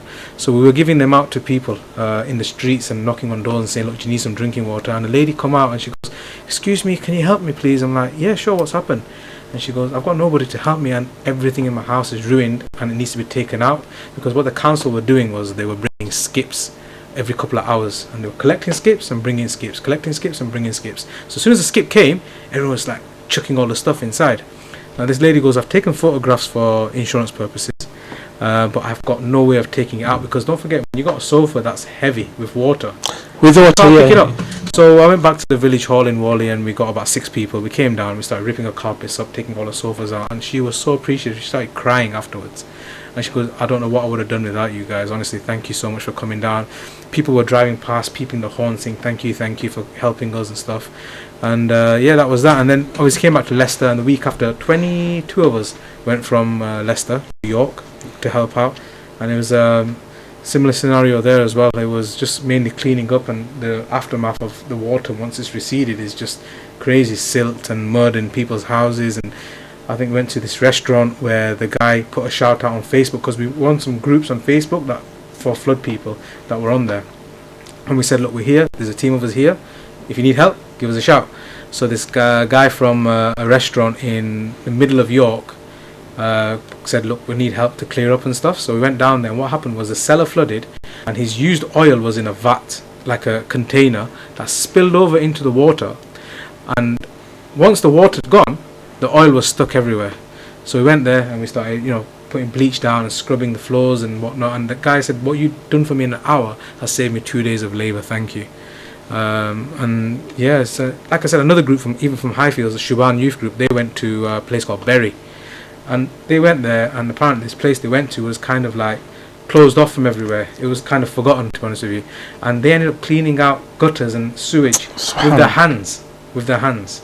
And they were quite a lot of youngsters in there as well, which is a credit to the people that run the group, because to get young kids motivated to do that, it's not easy. And they were cleaning gutters and stuff out with their hands to get this water out of people's houses.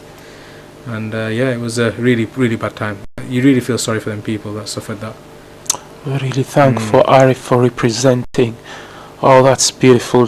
Because we usually get, as a Muslim, we get a rap of being not caring enough, and you there representing and showing the true faces of who we are as an individual, and as our motivation from our faith, which gives us tremendous satisfaction to see that the uplifting of humanity from a disaster, one to a helping hand. And not only do we appreciate that, we really want to see more of you, people doing amazing stuff. And it's amazing. Mohammed, you can continue. I see you have thoughts in your head. Listen, this is your platform, yes? It's an opportunity to shed on what you're doing. Not many people like. Not many people like when I say this stuff. Yeah, no. Please, it's your platform. Listen, you'll be. It's your duty to pass on and continue doing what you're doing. It's quite important to the society. The bad press that Muslims get, unfortunately, we do, and it's unfair. Yeah, it's unfair, it's quite sad. Yeah, but stop complaining about it and do something about it. Do something about it. They're doing something about it. What Yeah, Arif is doing, what we are doing, what so many other groups are doing, more need to do it. Even if there is loads of us helping right now, it's still the minority of Muslims doing it. It's not the majority of Muslims doing it. And at the end of the day, the media can tell people what they want to tell people, but personal experience will always trump what the media tells somebody. So if somebody sees you do good, that's gonna weigh more in their mind than what the media tells them. propagate. And yeah, it's not right that we have to do that, but we're in that situation, so don't complain about it. Let's go and do something about it. A friend of mine, I'm sure you know Majid Freeman. Yeah. He once said a point that really stuck with me. He goes, if all the Muslims took food to their neighbours, all the things that the media tell them, they'd be gone, because media, what people tell you, never matters as much as what you experience. Muhammad, tell them about the hadith on concerning your neighbor. If he sleeps, I'll have to let you tell me. If he sleeps hungry. Yeah, and you're not a believer. Yeah, you're not a believer. You're not a believer until you wish for your brother what you wish for yourself. And who do you to me, my brothers is everybody, not just Muslim. And the neighbors are about 40 houses across, back, front, on you with 40. That means nearly the whole of Highfield. Are your neighbors. So if an individual sleeps with hunger, you're not a believer. That individual is sleeping without eating anything, while you've got things in your refrigerator. We can harp on all day about the bad image we get, and it's true, it's unfair. I know we don't need to prove to anybody that we're not terrorists. That's not what I'm talking about. But just show people that we're good. And do it even if not for you, do it for your future. You're just normal. We're normal. We're just like everybody else. And give the mic to Arif. Listen. Basically, build bridges, not burn bridges. If you're going to get negativity, the best way to combat it is with positivity, not with negativity. So don't pray into these people's hands. Just show your true colours. Yes. Show your true colours. And in the end, truth will always prevail. Yes. They always want to see the vulnerability, the crack of the society. We'll never allow that to happen. End of the day, if you want to see proof that we can all work in harmony together, just look at us here. We've got Sue, Sonia, Donna. She's another admin as well. We work brilliantly. We've got Mohammed here. Look, he works brilliantly. It doesn't mean he only serves Muslim homeless or Muslim vulnerable. It's nothing to do with that. Everybody get together and help out as a community. That's what it is. One brother was asking me concerning giving the biha. And he said, you know a little bit of hadith and Quran. What do you think of giving the biha to my family? He's a convert. For Sue, let me enlighten her. The biha is a sacrifice which they do in after Hajj, the celebration of Hajj, where people go Hajj, and there's the animal where you divide the meat into three distinctive parts, where one portion goes to your family, another portion to your neighbor, another portion to the poor and the needy. So you divide it into three pieces. So he was asking, what should I do? And I told him, listen, the Quran specifically said to the poor and the needy. It didn't say any label with it. The Quran said you give it to the needy, and the Quran has always said the needy and Habr Sabil, the one who's passing through, he's on a journey. Long time ago, in old days, somebody coming from Birmingham going to other part of the country, he'll pass through Leicester. He will just say he's going to other part of Leicester. He usually will stop here, and he doesn't know anybody. They used to have a lodge where any visitor from another town will come there, get a hot meal, and move on his journey. So they used to help this individual who was going. Maybe he's going to seek medical attention, or is going to serve his to look for his relatives, or he has his business to go forth, but he doesn't have a mean to reach that place. So I said it doesn't matter who you are, in what faith you are. Charity applies to everyone. A believer, somebody who doesn't have a belief, or somebody who has a belief, doesn't make distinction.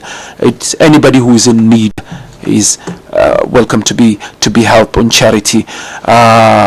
So you're nodding off, and we have a few minutes to go, and we will be closing on our show. I think we'll be closing at 10 o'clock. Is it?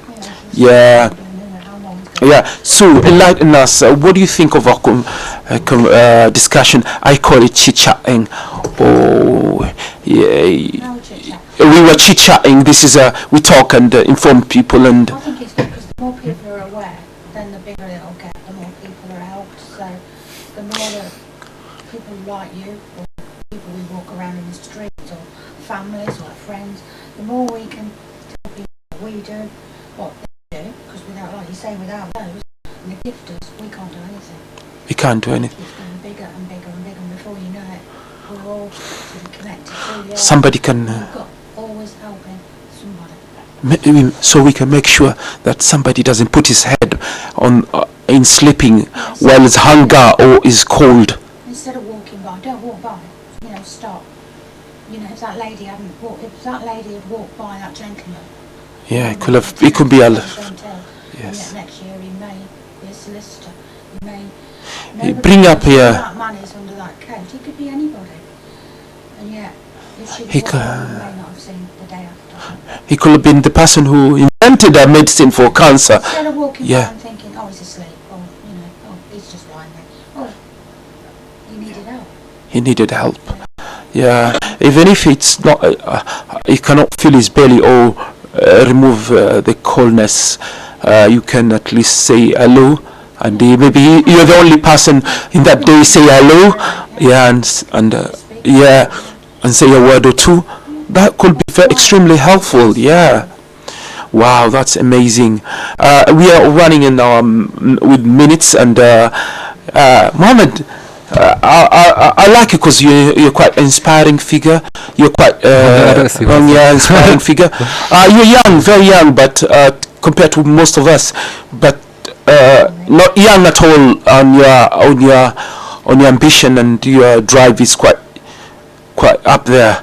So continue inspiring us. And what are the final words you want to tell us, and what are you want to enlighten? First of all, tell us about your website, your Facebook address, and your whatever media you're using. Yeah, say Facebook, One Love Leicester. See the work that we do for yourself. Get involved. See it. You'll see where anything you give, you'll see where it goes. And when we have the chance to let people come with us, people come with us, and there's no better feeling than giving your charity to the person it's intended for yourself, instead of giving it to someone else to give it. If you come with it, when people come to give us clothes, we always tell them, come stay and give your clothes up when they drop clothes. There's no point just dropping it and going like, see what difference you're making. I think it's getting to the smaller ones, because like Harry's dad dealings with children in schools, and the teachers now are getting the children, and children themselves are making packs up to give to owners. Yeah. So it's even the little ones now are doing it. So I think, and then the little ones will do it. So you're sort of reaching all ages now, rather than just Youngster. Arif, enlighten us within few minutes. We got 2-3 minutes. Come on. Closing up. We're still collecting these winter kit boxes. Kit boxes. Yeah. So basically, what the school kids have done at my daughter's school is they got shoe boxes, put in like a pair of gloves, a hat, some nuts, some cashews or wine, etc. And they've put like a little card in there saying, to whoever receives this box, we hope you get on your feet soon, etc. And the head teacher, she gave the leaflets out to all the parents, and we had about 30 boxes just after Christmas. I didn't bring a box of tissue here today. Oh, you guys are tremendous. It's important for the kids to know as well. We're also going to be collecting, I think some more boxes have come in, so I think towards the end of the month or maybe in February, there's another lady called Hafiza, I think, and she's going to be doing some with like a kids group she runs, so she's going to give me about 20-30 boxes, and there's going to be another 20-30 at the school, so I think I'll be joining Mohammed on a Wednesday. So what do you call it? Winter kit boxes. The box? Winter kit. Winter kit? Yeah. So winter kit. Which school is that? Whitehall. Whitehall School. Yeah. Shout out to Whitehall School. Yeah. Wow. So you got the idea now? No, I don't know. Where did the idea come from? That actually came from One Nation, a charity called One Nation. And then they were going to do this nationwide, but because of the floods and stuff, they started diverting their attention there. So we kind of just... Why don't we in Leicester and everywhere in the world, whoever listening to us, go to this nearest school and tell them about the idea of giving a box of charity. I think that's the most beautiful thing there is. Come on. Yeah, we had a donation a while ago from Light of Learning School, and the kids... They have filled up water bottles and they wrote messages for the homeless on all the water bottles. Really nice ones that you're not alone. You're not alone. You're not. We care. We love you. And these things matter a lot. We're blessed. I'm blessed to get to see the reactions of people when they get to see these things. and how it makes them feel. And just do it. Like, it's such a good thing. You're going to reward yourself more than you're going to help anybody else. So get involved and do it, and do what you can. Wow. I really appreciate you guys. Arif, Sonia, Sue, Muhammad, One Love, Facebook, Help the homeless, Help needy, the Homeless. vulnerable. Yeah, give it mic to Sue. Come on, give a word of shout out to Sue. Come on, Sue. Come on. Sonia, Sue. Come on, give a word, shout out. Guys, just shout out from there. We also have Hope for the Homeless and Burbage, which is another group that, join the group. Yeah, bye-bye guys, have a nice day.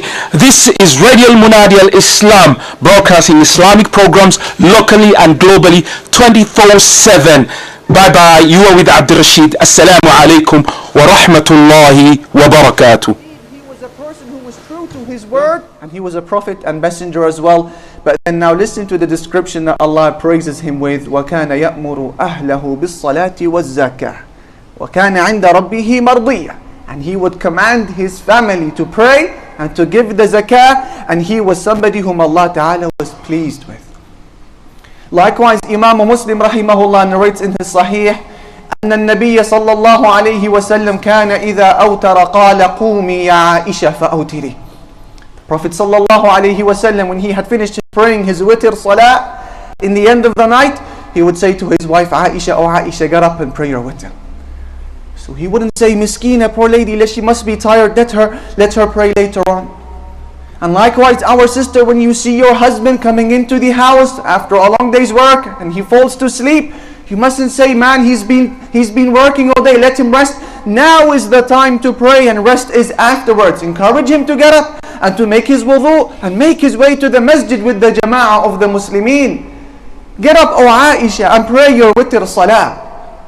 The Muslim who wants to ward off his family from the hellfire, he is to encourage them to pray. He encourages them to fast.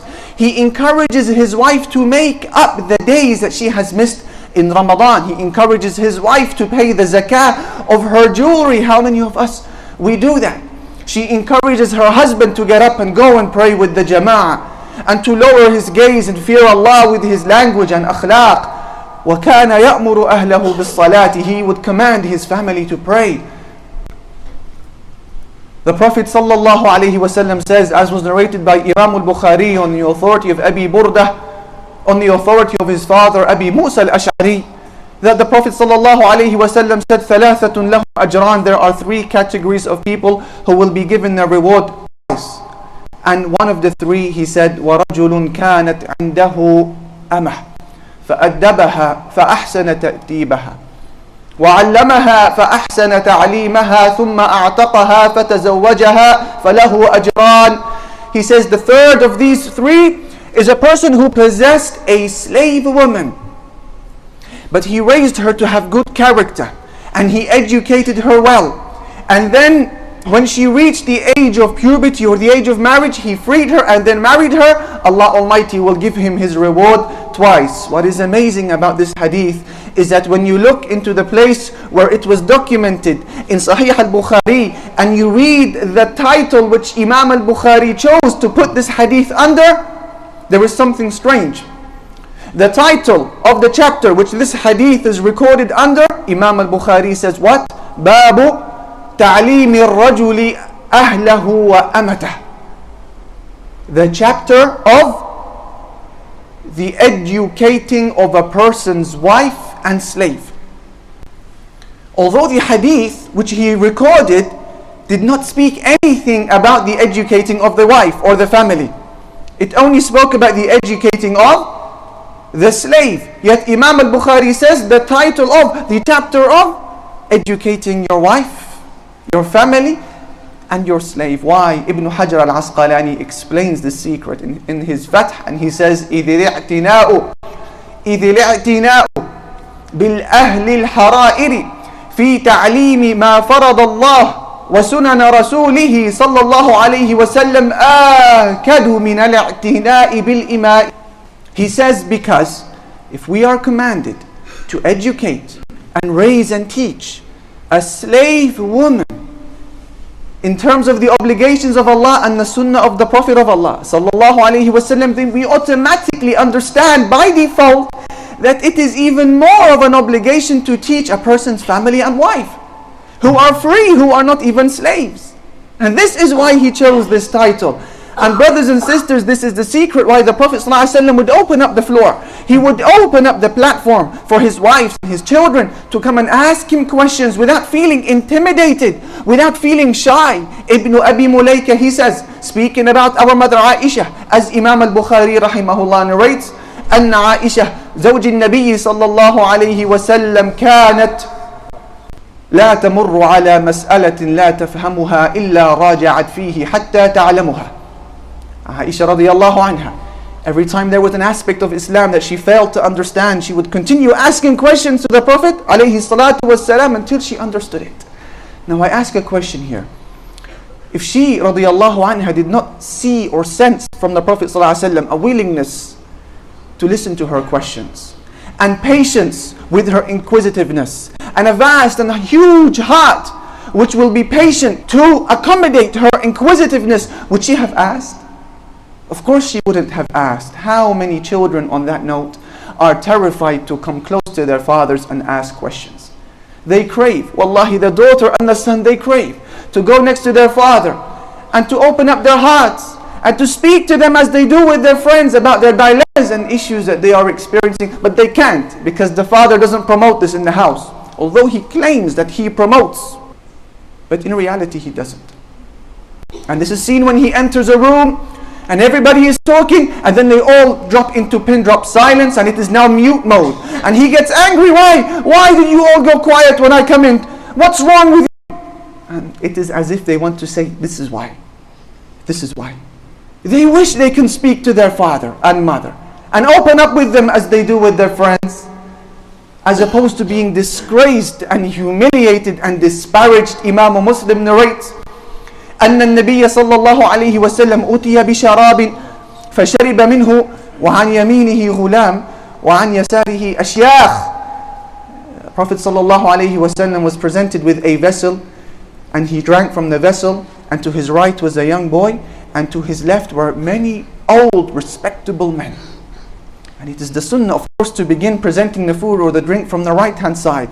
But we have a problem here. We have all of the elders to the left and this young boy to the right. What does he do? Totally overlook him because of my guests, because of the men? He asks permission from the young boy. And he says, أَتَأْذَنُ لِي أَنْ أُعْطِيَ هَؤُلَاءِ. Allahu Akbar. Do you give me permission to give the old men before you? Do you give me permission? Ya salam. But what does the young boy say? He says, لا والله لا أوثر بنصيبي منك. No, I swear by Allah, Messenger of Allah, I don't give you permission, because I will never sacrifice my portion from you. You can understand that such a young boy who experienced this from the Prophet ﷺ would grow up to have confidence in himself and wisdom and determination and tafa'ul, optimism and decisiveness and the ability to bear responsibility, as opposed to the child who is continually being humiliated and harassed and bullied by his parents, sworn at, bruised, broken, disparaged in front of his own friends, humiliated in front of his father's guests. This boy will grow up to be weak, possessing a defeatist mentality, pessimistic, mutasha'im, weak, unable to carry the smallest of responsibilities. And this is our fault as parents. Umar ibn al-Khattab radiyallahu ta'ala anhu was once sat with the Sahaba, as Imam al-Bukhari narrates, and Ibn Abbas, that young boy, was there, and he says to them, فيما ترون هذه الآية أيود أحدكم أن تكون له جنة الآية. He says, give me your opinion, your understandings on the ayah from Surah Al-Baqarah, أيود أحدكم أن تكون له جنة. And all of the Sahaba, they said, Allahu A'lam, Allah knows best. And Umar radiyallahu anhu became angry. He said, قولوا نعلم أو لا نعلم. Say we know or we don't know. Don't say Allah knows best as if you know the answer but you don't want to tell me. Say we have knowledge or we are ignorant of the answer. Ibn Abbas says, في نفسي منها شيء يا أمير المؤمنين. O leader of the believers, O Umar, I think I may have the answer. Umar radiyallahu ta'ala anhu says, what? Be quiet. be quiet, these mashayikh, these elders are here. No. He says, قل يا ابن أخي قل يا ابن أخي ولا تحقر نفسك. Speak, give us your answer, O son of my brother. Speak, O Ibn Abbas, and do not belittle yourself.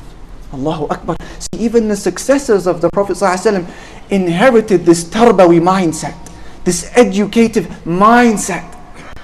Speak, be confident, don't be shy. See, brothers, in an environment where the principles of Islam are heavily being contradicted, whenever you see a flame's worth of good in your son or your daughter, nurture that, develop that, capitalize, invest upon that. Don't destroy it. Don't blow out the flame every time he wants to be something great.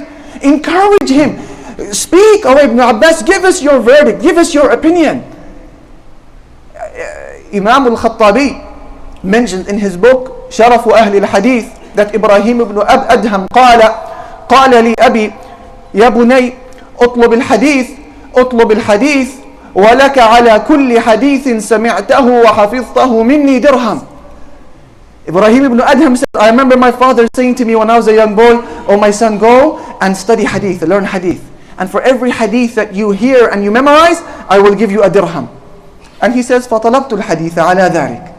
Therefore I began to study hadith because I wanted my father's dirhams.